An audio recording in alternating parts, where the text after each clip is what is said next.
So Batman and his extended Bat family is a really long, extensive family. It's a big family tree. And currently the DCU needs a little help in their film department, you know, when it comes to quality films. So this is my fan cast for the extended Bat family. Bat family!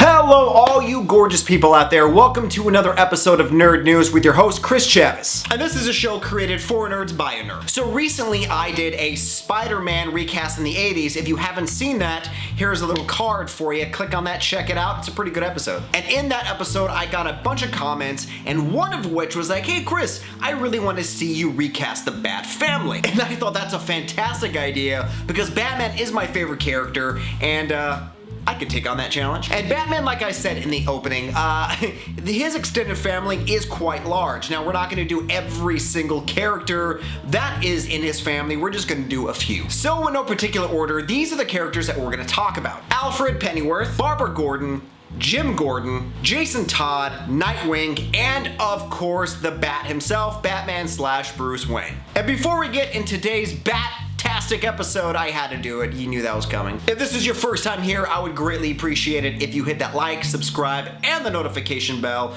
so that you know when I'm gonna post all these wonderful, amazing, cool, suave videos that you see before you. I don't know if suave is the right word, but I enjoy doing these. So this list is just a fun list. Now, some of these actors may have already been playing and or played characters in the DCU or the MCU, but this is just for fun. I guess you would say it's a dream list because, you know, DC, like I said, has its hits, it has its flops, and then it has its beyond flops, this drowning videos, movies. So to start this list, we're gonna move to a man who's on the right-hand side or the left.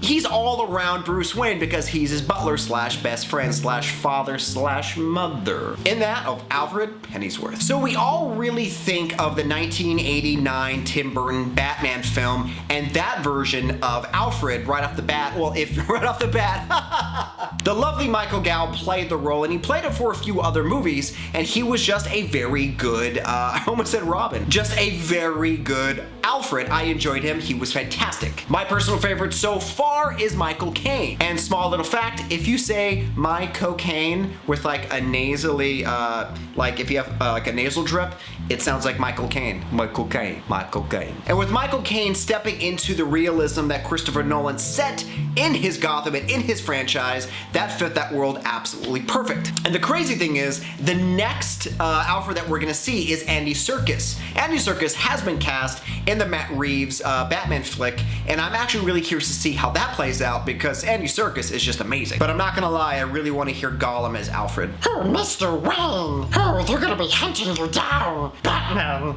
Batman! But for me, for this fan casting, we are going to choose Sir Derek Jacobi. So Derek is best known for Doctor Who. He played an elder incarnation of the Doctor's nemesis. And should the DCU continue to cast older for Alfred, I think he would fit the bill perfectly. I mean, granted, there are versions of Alfred where he is younger and he is just as vicious as Bruce Wayne because of his background. He's a fighter, he's a fisticuffs kind of guy.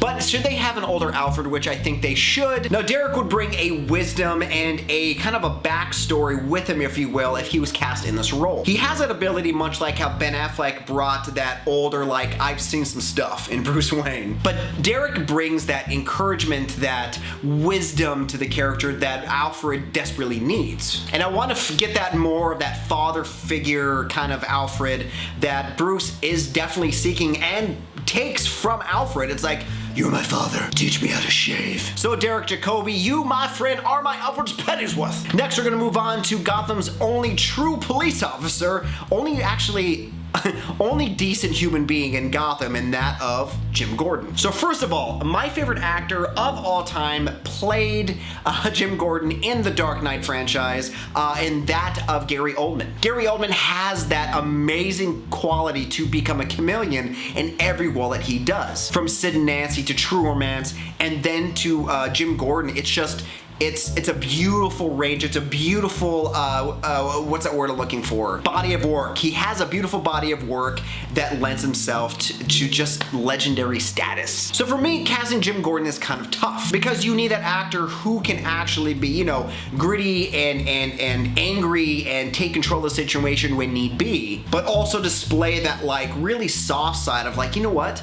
I can confide in you and I know you're gonna help me if stuff goes down because you are a decent human being. You have a soul in Gotham City. That's rare. So I think I'm going to cast another favorite actor of mine, Bryan Cranston. Now, Bryan Cranston has been on everyone's radar for a long time when it comes to comic book movies. From Lex Luthor to Mr. Sinister, he has been, like I said, on the radar and he needs to be in one of these films. Now, this Breaking Bad star definitely brings a vulnerability, some anger, honesty, compassion. He brings everything to this character that Jim Gordon needs. And he looks identical to Jim Gordon, so that helps. And the way that Christopher Nolan wrote Jim Gordon, he was in the foreground of a lot of those stories. Lately in the DCU, Jim Gordon is kind of put in the background. He's just there, just filling in spaces, you know what I mean? I mean, casting J.K. Simmons in that role was great, but they didn't really do anything with him. And with a great A-list talent like Bryan Cranston, you gotta move him to the foreground and have some really good dynamics with him and Batman, him in the city. There's just so much you can do with that character and that actor should those two,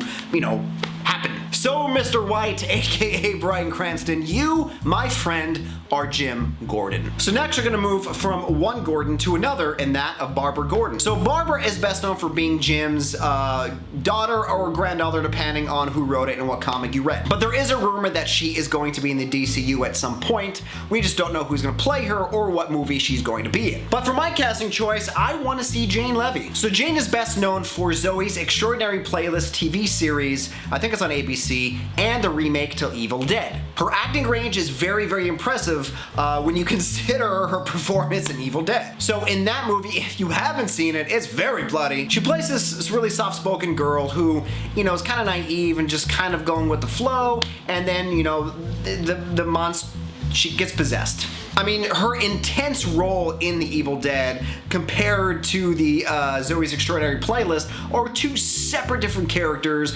one with pure anger and just grotesqueness, and the other one very, very, she sings in it. It's a musical. And Barbara Gordon's storyline is really good. I mean, they haven't really tapped into that in the movies yet. I mean, at all. Barbara Gordon has made more of an impact on the animated side of DC's projects and on the video games, just not on the big screen. So Jane can be the pioneer.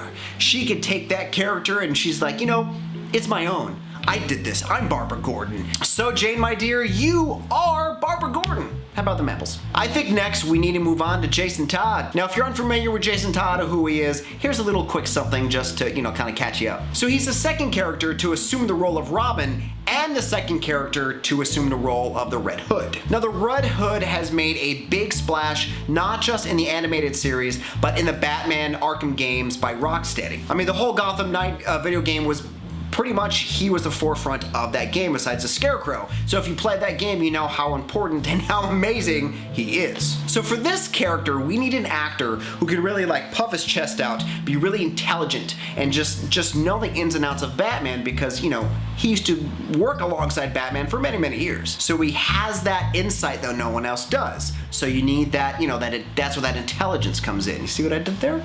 Yeah. So for this casting choice, there's no other actor than Jensen Ackles. So Jensen is best known for his role in Supernatural, and ironically dressed up like the Red Hood for Halloween. I don't even say anything. Just these images alone tell you he is ready to don the role. It's perfect. And much like Bryan Cranston, Jensen has been on the radar for DC for a long time. I mean, he is poised to be a superhero or a villain in any way, shape, or form. He just fits the bill perfectly for these types of stories. I mean, seriously, he looks the part of a superhero. Yes, he's a little bit older for the character, but the character wears a helmet the entire time. So, did I mention he dressed like the character for Halloween? He also dressed like Batman too, which is really interesting. I mean, don't you think these photos are interesting? I mean, if he was Batman at some point, kinda makes you wonder. So Jensen, now that Supernatural is over, time to take on Red Hood. So next, let's move on to Nightwing, shall we? So currently Nightwing is being played by Brendan God, I cannot say his last name. This guy. He is playing Nightwing in the TV show Titans, which is fantastic. Great fit. He's a good actor. I love it. But it's fan casting, so we gotta find someone else. But much like Titans, I think we should still consider Nightwing to be younger. So I wanna try to find an actor who's, you know, young, but not too young, old, but not too old. Goldilocks' brother, apparently? I don't know. So that's why I am casting Finn Wittrock. So Finn is relatively unknown. I mean, if you're gonna say what he's best known for, it's The Big Short with Brad Pitt. I mean, Finn checks all the boxes for being Nightwing, let's be completely honest. Just like Jensen, he physically looks the role. Like, he physically looks like someone that could fight crime, that could wear that suit. He has an air about him like Jensen. It's like, you know what, I can do this, you know, Batman, I got your back. So Finn is 32 years old. That's not old, I'm 37. But he does look a little bit older, but yet again, he has that air to him that he can, you know, be that gritty Nightwing that we all know and love from the comics and from Titans. So I mean, Finn, without a doubt, my man, you are my Nightwing. Okay, so now we're gonna move on to the last character on this list, and it's the man himself, the Big B, Batman. So without a doubt, this character is one of the most iconic characters in comic book history. Many actors have auditioned to play him in many films that have, you know, been canned. Some of them I'm glad they were. And some actors that have played him in the past are really good. From my favorite Michael Keaton to Ben Affleck to Christian Bale to, of course, Val Kilmer was fine, but oh, George Clooney. If you've seen any of my previous videos, you know how funny I think the Clooney casting was. Hi, Freeze. Batman. Now, I love the concept of the Ben Affleck Batman that is just old and busted and is just done. His experience with the fight for Gotham City over his life is just something that I love. Taking someone that is just dedicating his life to saving people, and at this point in his life, he is old and he is done.